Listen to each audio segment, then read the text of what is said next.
Como si fuera el monumental colapso de un castillo de cartas, así es como transcurre la presidencia de Donald Trump. Y ahora, el as de espadas queda fuera de la ecuación. Stephen Bannon, racista declarado y ex asesor presidencial, despedido. Anteriormente, la líder demócrata en el legislativo, Nancy Pelosi, definía a Bannon en estos términos. It's a stunning thing that a white supremacist, Bannon, would be a permanent member of National Security Council and dismissing Chairman of Joint Chiefs and the Director of National Security. Look, I'm a former naval officer. Bannon odia a los afroamericanos, musulmanes e inmigrantes en general. Estuvo involucrado en la catastrófica ejecución del veto migratorio de Trump. A través de su plataforma digital Breitbart, se dedicó a diseminar fascismo y teorías de conspiración. Por ejemplo, con referencia a los miles de afroamericanos asesinados por las fuerzas del orden, Bannon pregunta qué pasa si los que reciben disparos de la policía realmente se lo merecen. Al fin y al cabo, hay gente que es naturalmente agresiva y violenta. A la vez, Bannon cree que el Islam no es una religión de paz, sino de sumisión. Steve Bannon y Miller. Según este analista, el problema no es únicamente Bannon. Este es uno de los tentáculos de una red de reaccionarios y fascistas en el seno de la actual administración. No son individuos capacitados para gobernar el todo de la sociedad norteamericana. No saben trabajar con una sociedad culturalmente y religiosamente diversa y pretenden dividir esta nación. Mientras unos aplauden la expulsión de Bannon, hay quienes señalan que el racismo del ex asesor presidencial no tuvo nada que ver con su despido. Más bien, el ego de Trump no pudo tolerar el protagonismo de Bannon, así como sus intenciones de luchar contra los monopolios corporativos mediante imposiciones fiscales. Había un gallo tan creído que pensaba que el sol salía para oírlo cantar a él por las mañanas. Ese es el tipo de persona que es Donald Trump, y ese es el ego que tiene tan inflado. Todo gira a su alrededor. Va a llegar otra persona más con otras controversias. Hasta que este presidente no se vaya de ese puesto, vamos a tener el caos en este país. De modo que mientras unos salen, otros entran. Y así el círculo vicioso persiste en la que es probablemente una de las peores administraciones en la historia de Estados Unidos. Marcelo Sánchez, Hispan TV, Miami. En medio de la tensión racial en Estados Unidos, a esta hora se registra una multitudinaria manifestación de grupos de derecha en las calles de Boston. Cientos de personas se concentran para lo que aseguran es un mitin en defensa de la libertad de expresión. Algunos manifestantes participan en la marcha con sus rostros tapados. Las autoridades han extremado las medidas de seguridad para evitar hechos de violencia, como el registrado el pasado sábado, en el que una joven murió tras ser arrollada por un supremacista blanco en Virginia. Los organizadores de la marcha han negado vínculos con el Ku Klux Klan y grupos neonazis, pero preocupa que el mitin se salga de control. Hemos dicho que si algún miembro del Ku Klux Klan aparece, será echado. Alguien con una bandera nazi será echado. Alguien que quiera hablar sobre nacionalismo ético o quieren hablar sobre la supremacía blanca van a ser echados porque no queremos esto. Justo antes de iniciar la protesta de grupos de derecha en Boston, personas que se oponen a sus ideas también salieron a las calles. Los manifestantes llevaron pancartas para pedir respeto por la igualdad y rechazar la violencia generada por ultraderechistas. La policía tuvo que poner vallas para evitar que las partes se encuentren, lo que podría desencadenar en enfrentamientos violentos.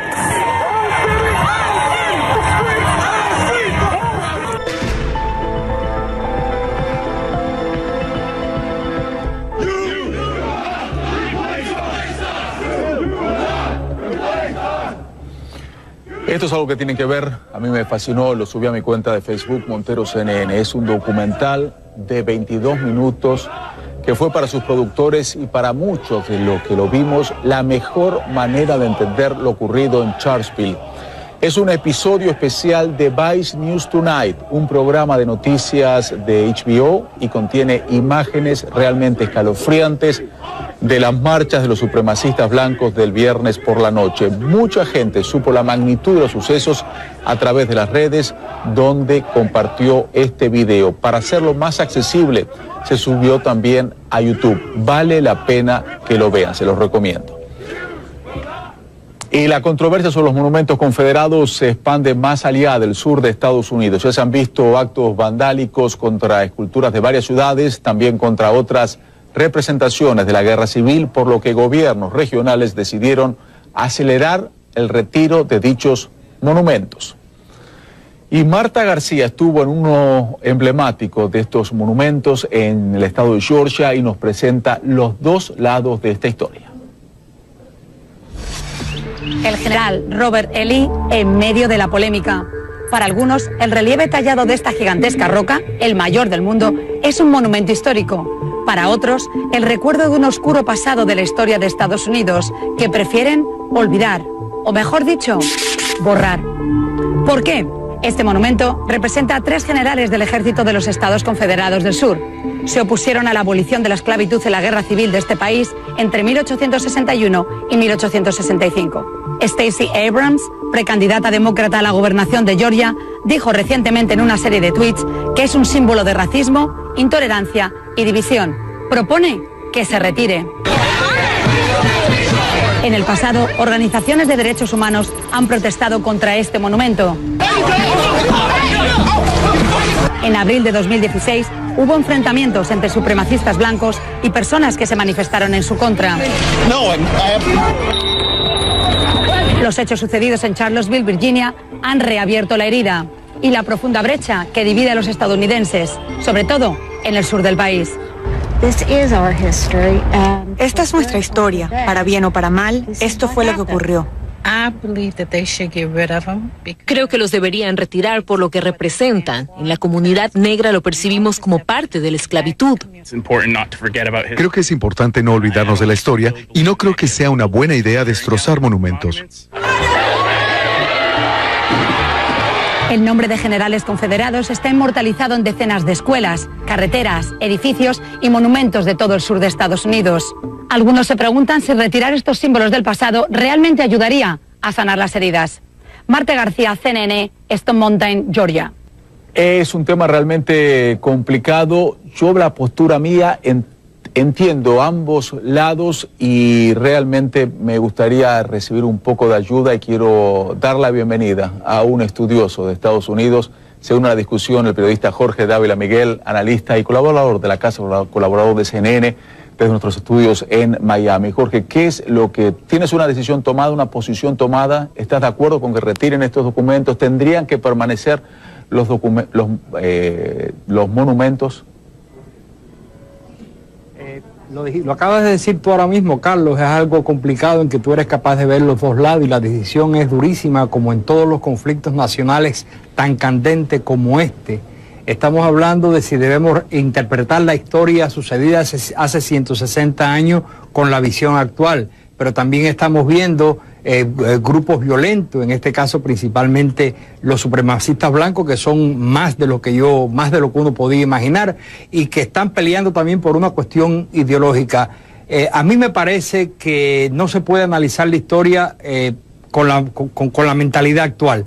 Lo que sucedió, a mi juicio, forma parte de la nación norteamericana, forma parte de su historia. Específicamente, el general Robert E. Lee fue un militar que peleó por una causa determinada, en que solamente uno de los elementos muy importantes, por supuesto, es la esclavitud, pero forma parte de la nación norteamericana. Por otra parte, para terminar rápidamente, hay una lucha ideológica en lo que representa el conflicto racial no resuelto en Estados Unidos todavía. Esa es la verdadera médula. No ha sido resuelto el conflicto racial en Estados Unidos. No fue resuelto el conflicto racial, Jorge, pero ¿por qué ahora esta polémica? Estos monumentos hace decenas de años que están en distintas ciudades de Estados Unidos. ¿Por qué ahora se está discutiendo este tema? ¿Qué sucedió? Bueno, esto empezó en realidad con la polémica sobre las banderas sureñas, las banderas confederadas hace un par de años, del 2015 y 2016. O sea que ha estado ahí. Pero la presidencia de Donald Trump evidentemente revive esta polémica. Y revive esta polémica desde diferentes ángulos. El presidente Donald Trump, en una entrevista reciente que dio en Trump Tower, en que tenía que hablar de infraestructura, a mi juicio comete el error político de meterse en el tema de nuevo y expresa la opinión del ciudadano Trump o de la persona Trump sobre lo que es la justicia histórica. Sin embargo, Trump no se da cuenta que él es el presidente de Estados Unidos, que es una persona diferente, tiene un cargo diferente y no es capaz de evaluar esto consecuentemente. Estamos viendo imágenes ahí de Steve Bannon, un asesor directo de Donald Trump. Algunos dicen que lo ayudó a llegar a la presidencia, él dice que no, que ya estaba prácticamente ganada cuando él se sumó a la campaña. Hoy nos enteramos que Bannon is out, como le dicen los estadounidenses, quedó afuera. ¿Esto se debe a todo este conflicto que estamos hablando? Yo creo que ha agudizado. El momento no ha sido bueno para Bannon, que ha sido acusado persistentemente de nacionalista blanco, de racista, cosa que él ha negado y el presidente también ha negado. Yo no lo conozco personalmente. Yo lo que sí sé es que es una persona, digamos, de la derecha, tal vez de la extrema derecha, aunque él calificó a los nacionalistas blancos como payasos en una reciente entrevista que también provocó su despido. Una entrevista en que dijo que la solución con Corea no era militar, no había solución militar y que Corea has got us, o sea que nos tenía en el jamo. Yo pienso, o en su mano, yo pienso que eso precipitó su despido y es un remesón más en el gran temblor de la presidencia de Donald Trump, donde muchos asesores de su confianza han sido removidos recientemente, Carlos. Un gran número fue removido exactamente. ¿Qué sólida es la presidencia de Donald Trump? Porque tú lees distintos medios, no tanto de Estados Unidos, pero más de Latinoamérica, y se especula que estos problemas que está teniendo Donald Trump, tanto en el plano interno como en el externo, hacen que su presidencia no sea muy sólida. Yo creo que están equivocados estos medios. Me gustaría conocer tu opinión. Yo creo que la presidencia de Donald Trump está firme todavía. Cuenta con un apoyo del Partido Republicano de su base, aunque no estamos hablando de una base extensa. Precisamente Donald Trump, si sigue fortaleciendo su base republicana, no está consiguiendo una base de apoyo de lo que siempre se ha buscado, que es una media de ciudadanos que, aunque no compartan al Partido Republicano, están de acuerdo con las medidas que este presidente está logrando. Yo pienso que hay republicanos ya dentro del establishment republicano que están yendo en contra del presidente Donald Trump. Pero ojo, hay un peligro. Si el presidente Donald Trump realmente es impugnado o impeach, como se dice en inglés, sería una destrucción tremenda para el Partido Republicano, porque yo pienso que por primera vez en Estados Unidos habría la opción de un tercer partido político.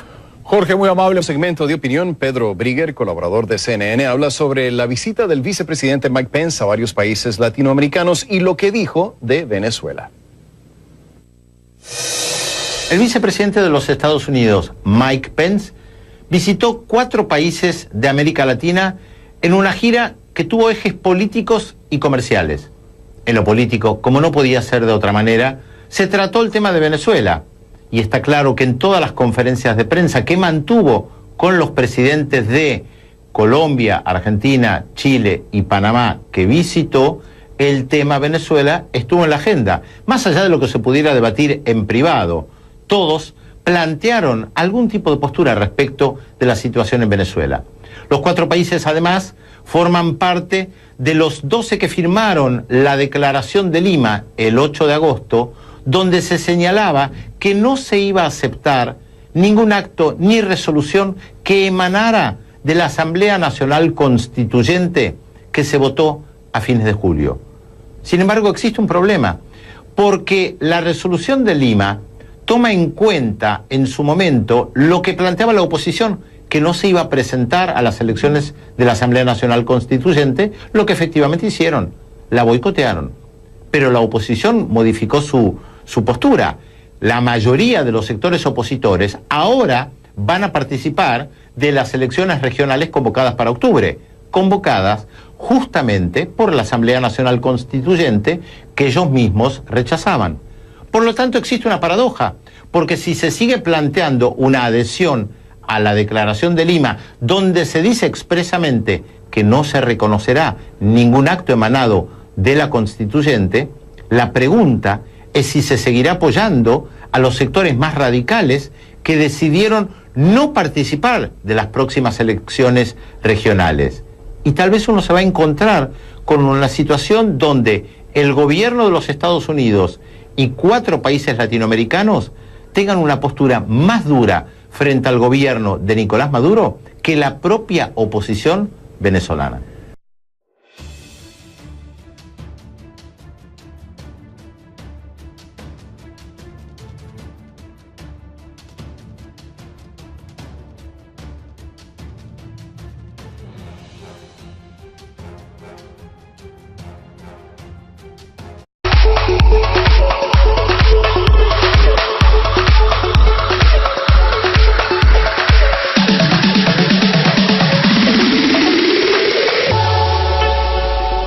Por ejemplo, con referencia a los miles de afroamericanos asesinados por las fuerzas del orden, Bannon pregunta qué pasa si los que reciben disparos de la policía realmente se lo merecen. Al fin y al cabo, hay gente que es naturalmente agresiva y violenta. A la vez, Bannon cree que el Islam no es una religión de paz, sino de sumisión. Steve Bannon y Miller. Según este analista, el problema no es únicamente Bannon. Este es uno de los tentáculos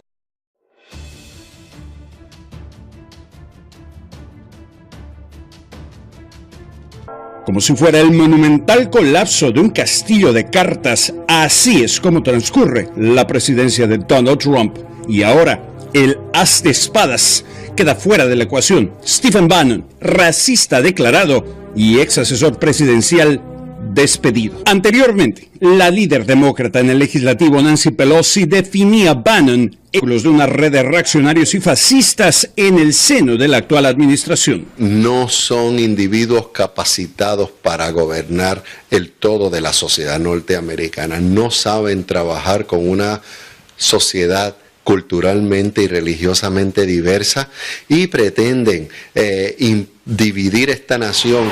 Mientras unos aplauden la expulsión de Bannon, hay quienes señalan que el racismo del ex asesor presidencial no tuvo nada que ver con su despido. Más bien, el ego de Trump no pudo tolerar el protagonismo de Bannon, así como sus intenciones de luchar contra los monopolios corporativos mediante imposiciones fiscales. Había un gallo tan creído que pensaba que el sol salía para oírlo cantar a él por las mañanas.